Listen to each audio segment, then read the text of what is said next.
สวัสดีทุกคนสวัสดีครับก็ก่อนอื่นนะคุณเองก็ขอแสดงความเสียใจเนาะต่อกับเหตุการณ์โศกนาฏกรรมกับว่าแมนเนาะที่เกิดขึ้นอยู่ที่ประเทศไทยโดยเฉพาะกับแมนเหตุการณ์เคนถล่มทับเนาะขบวนรถไฟที่กำลังเดินทาง ซึ่งว่าได้เหตุให้มีผู้เสียชีวิตหรือว่าขาดชีวิตของผู้โดยสารไปหลายกว่า30กว่าคนนั่นเองเนาะซึ่งว่าเหตุการณ์นี้ก็บอกเลยเป็นเหตุการณ์ที่กูได้เบิ่งข่าวแล้วก็ได้เห็นก็รู้สึกช็อกแล้วก็ตกใจหลายเนาะ เพราะว่าขบวนรถไฟดังกล่าวนี้เนาะโดยท่านาที่กูดเองเป็นคนลาวแหละโดยที่ผ่านมากูดเองก็เคยได้มีโอกาสเนาะในการที่ว่าขึ้นไปนั่งแล้วก็ใช้บริการแล้วก็มาให้ได้กูดได้เห็นหลายสิ่งหลายอย่างเป็นภาพที่กูดจดจำอยู่ในรถไฟของขบวนที่ประเทศไทยนั้นหลายอย่างเลยนะทุกคนเนาะเพราะว่ากูดเองก็ได้มีโอกาสเดินทางไปที่ประเทศไทยนี่ก็บ่ได้น้อยครั้งเนาะก็มีโอกาสไปที่ประเทศไทยก็เกือบว่าบ่อยเลยตลอดเลยเนาะเราก็ได้มีโอกาสนั่งรถไฟเกินว่าเป็นขบวนรถไฟท้องถิ่นแบบนี้นะของประเทศไทยที่ว่าเป็นกันแล่นจากจังหวัดไป5จังหวัดจังซี่เนาะซึ่งว่ากูได้ไปเห็นข่าวเนี่ยก็รู้สึกตกใจแล้วก็รู้สึกช็อกแล้วก็รู้สึกเสียใจหลายๆเนาะต่อกับเหตุการณ์ที่เกิดขึ้นเพราะว่าขบวนรถไฟนี่เนาะโดยที่ผ่านมากูเองเคยได้มีประสบการณ์ในการใช้บริการเคยขึ้นไปนั่งเคยขึ้นไปเห็นหลายๆสิ่งหลายๆอย่างเนาะ เป็นเขาเอิ้นว่าขบวนรถไฟท้องถิ่นของประเทศไทยเนี่ยเป็นหนึ่งในขบวนรถไฟที่ว่าได้ก่อให้เกิดมีเหตุการณ์หลายๆอย่างที่กู้ได้จดจำเนาะบ่ว่าจะเป็นเกี่ยวกับเรื่องการสะท้อนถึงวิถีชีวิตของผู้คนหรือว่าของคนไทยที่ใช้บริการรถไฟขบวนนี้โดยให้เห็นง่ายๆเลยก็คือว่า1เนาะกูจะได้เห็นกันไปมาหาสู่กันของคนไทยอยู่ในขบวนรถไฟจากจังหวัดนี้ไป5จังหวัดนั้นและ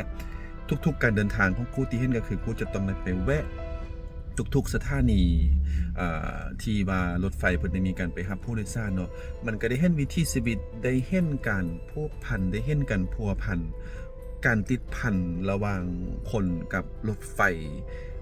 ของขบวนท้องถิ่นแบบนี้นะทุกคนมันรู้สึกแล้วมันรู้สึกว่ามันเฮ็ดให้เราได้เห็นว่า คนไทยนะมีวิถีชีวิตที่ดีแล้วก็เรียบง่ายแล้วก็ให้เห็นเทิงการเดินทางไปมาหาสู่กันแบบครอบครัวแบบพี่น้องเฉพาะคือคุดเองก็ได้มีโอกาสแบบว่าได้นั่งได้โอ้ลมกับคนไทยเองเนาะหรือว่าพี่น้องชาวไทยเองที่ว่าขึ้นรถไฟขบวนดังกล่าวนั้นเนาะ เฮ็ดให้ได้เห็นว่ารถไฟนี่มีความสำคัญหลายต่อกับการเดินทางการไปมาหาสู่บางคนก็มีโอกาสไปเฮ็ดเวียกอยู่ต่างจังหวัดเนาะในการเดินทางกลับมาเยี่ยมบ้านเยี่ยมซ่องนี่ก็ต้องได้ผ่านโดยการนั่งรถไฟดังกล่าวนี้เนาะเห็นวิถีชีวิตเห็นการค้าการขายแม่ค้าบางคนก็อาศัยในการที่ว่าค้าขายอยู่เทิงรถไฟสินะเนาะซึ่งมันแสดงให้เห็นว่าเวลาเราจอดแต่ละสถานีก็มีผู้มาขายเครื่องขายของ ซึ่งอันนี้มันสะท้อนให้เห็นถึงไอ้อัตลักษณ์แล้วว่าเ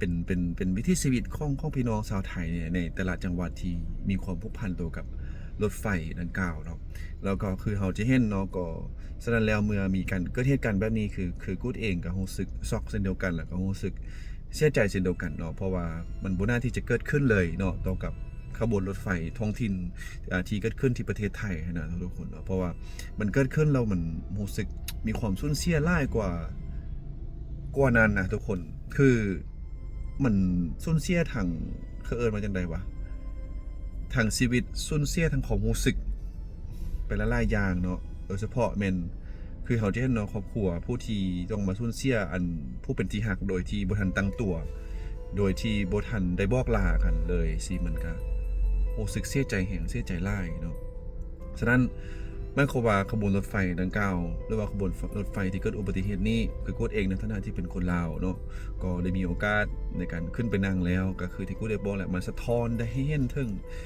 ที่ชีวิตของคนไทยที่มีความผูกพันกับรถไฟมาแต่ยาวนานเนาะเพราะว่าคือประเทศไทยนี่เป็นหนึ่งในประเทศที่ว่ามีขบวนรถไฟที่เกิดขึ้นคันสิว่าเกิดขึ้นก่อนประเทศลาวอยู่แล้วแหละเนาะเกิดขึ้นมาแต่โดนแล้วครับเพิ่นก็ยังคงใช้รถไฟที่ว่าเป็นรถไฟแบบดั้งเดิมที่เป็นที่เคยใช้มาตั้งแต่สมัยนั้นจนมาถึงปัจจุบันนี้เพิ่นก็ยังคงใช้รถไฟเป็นเส้นทางในการเดินทางไปมาหาสู่กันแล้วก็ยังคงรักษา ไว้เพราะว่ามันเป็นของคนไทยในการผลิตเองใช้เองจังซี่นะทุกคนเนาะฉะนั้นแล้วก็มีเหตุการณ์แบบนี้เกิดขึ้นก็รู้สึกช็อกเช่นเดียวกันได้เสียใจเช่นเดียวกันเนาะคือคนเองก็เห็นเรารู้สึกมันบ่น่าที่จะเกิดขึ้นเลยเนาะก็ฉะนั้นแหละมันเป็นบางคนก็อาจจะเบิ่งว่ามันเป็นอุบัติเหตุบางคนก็เบิ่งอยู่ในลักษณะว่ามันน่าจะผิดพลาดมาจากการที่หน่วยงานรับผิดชอบหรือว่าผู้รับเหมาโครงการมันบ่รอบคอบเนาะบ่รอบคอบอาจจะได้บ่ได้คำนึงถึงความปลอดภัยของประชาชนเนาะแล้วก็บ่ได้คำนึงถึงว่ามันควรที่จะ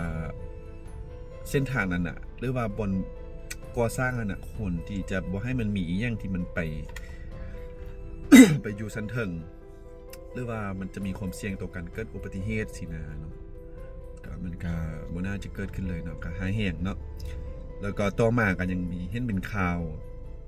ที่เกิดขึ้นแล้วเกิดขึ้นอีกโดยเฉพาะก็เป็นเส้นทางอยู่ที่พระราม2ที่ประเทศไทยก็เกิดอุบัติเหตุเคนถล่มเช่นเดียวกันอันนี้ก็บอกเลยว่าการย่างก้าวเข้าปี2026เนาะก็เฮาก็ได้รับรู้เรื่องราวที่เศร้าใจเกิดขึ้นแล้วเนาะอยู่ที่ทางประเทศไทยอันนี้ก็ถือว่ากูเองเนาะเท่านั้นที่เป็นคนลาวก็ขอส่งกำลังใจมายังทางหน่วยงานทุกๆคนแล้วก็มายังพี่น้องประชาชนหรือว่าทางครอบครัวผู้ที่ว่าในสูญเสียคนที่อันเป็นที่ฮักนั้นเราก็ให้ทุกคนเข้มแข็งแล้วก็ขอให้ผ่านพ้นเรื่องราวอุปสรรคที่มันโหดร้ายแบบนี้ไปโดยไวเนาะขอให้ทุกคนเป็นกำลังใจให้ซึ่งกันและกันเนาะแล้วก็เป็นกำลังใจให้กับทางเจ้าหน้าที่เบิร์ดทุกๆคนเนาะฉะนั้นแล้วเนาะเหตุการณ์ที่เกิดขึ้นเหมือนกับเป็นหนึ่งในเหตุการณ์ที่สะเทือนใจ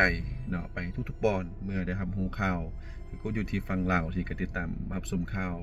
ก็รู้สึกมันสะเทือนใจหลายเนาะสะเทือนใจหลายแล้วก็เศร้าใจแท้ๆนะทุกๆคนเนาะเพราะว่ากูบ่คิดบ่ฝันไปนั้นมื้อใดมื้อหนึงเนาะขบวนรถไฟที่ว่ากูเองก็เคยไปนั่งใช้บริการในการเดินทางนะบ่ว่าจะเป็นจากทางคำสะมาดหรือว่าจะเป็นจากทางหนองคายไปขอนแก่นจังซี่นะเนาะแล้วก็ขอนแก่นไปถึงกรุงเทพจังซี่เนาะแต่ว่ากูเองก็ได้มีการสอบถามข้อมูลมาเนาะว่าโดยเฉพาะขบวนรถไฟดังกล่าวนั้นมันก็จะมีอีกตึมหนึ่งขบวนเนาะที่ว่าเป็นอีกตึมขบวนจากคำสะบัดไปกรุงเทพมันคนละสายกันเพราะว่าในอีบ่ดนนี้เนาะไกลบ่ดนนี้ก็กูเองก็สิได้เดินทางมาที่กรุงเทพมหานครเช่นเดียวกันมาที่ประเทศไทยอีกโดยการจะได้นำสายรถไฟเช่นเดียวกันเนาะโดยการนำสายรถไฟเช่นเดียวกันเพราะว่าจะเดินทางจากคำสะบัดไปที่กรุงเทพเนาะซึ่งกูเองก็ได้มีการโทรเช็คโทรถามเจ้าหน้าที่แล้วเพิ่นว่ามันคนละขบวนกันยังคงสามารถเดินทางไปได้อยู่เนาะอันนี้ก็ซึ่งว่าก็เฮ็ดให้กูก็พอฮู้ว่ามันน่าจะเดินทางไปได้ปกติเนาะฉะนั้นแล้วก็ลดความค่ากังวลไปเนาะเอาละสำหรับในคลิปนี้เนาะกูเองก็บ่ได้มีหยังหลายเนาะเพียงแต่จะมาขอส่งกำลังใจให้กำลังใจกับทางครอบครัวผู้ที่สูญเสียคนอันเป็นที่รักเนาะซึ่งว่ามีเรื่องราวหลายๆอย่างที่เกิดขึ้นอยู่ในขบวนรถไฟในขบวนนี้เนาะที่เราบ่คาดคิดว่ามันจะเกิดสำหรับคลิปนี้ก็ต้องขอลาไปก่อนเนาะขอบใจทุกคนที่ติดตามใครที่มีความคิดเห็นกันได้ก็ฝากคอมเมนต์กันเข้ามาได้ที่ช่องกู๊ดกันแล้วกันเนาะสำหรับวันนี้ขอลาไปก่อนสบายดี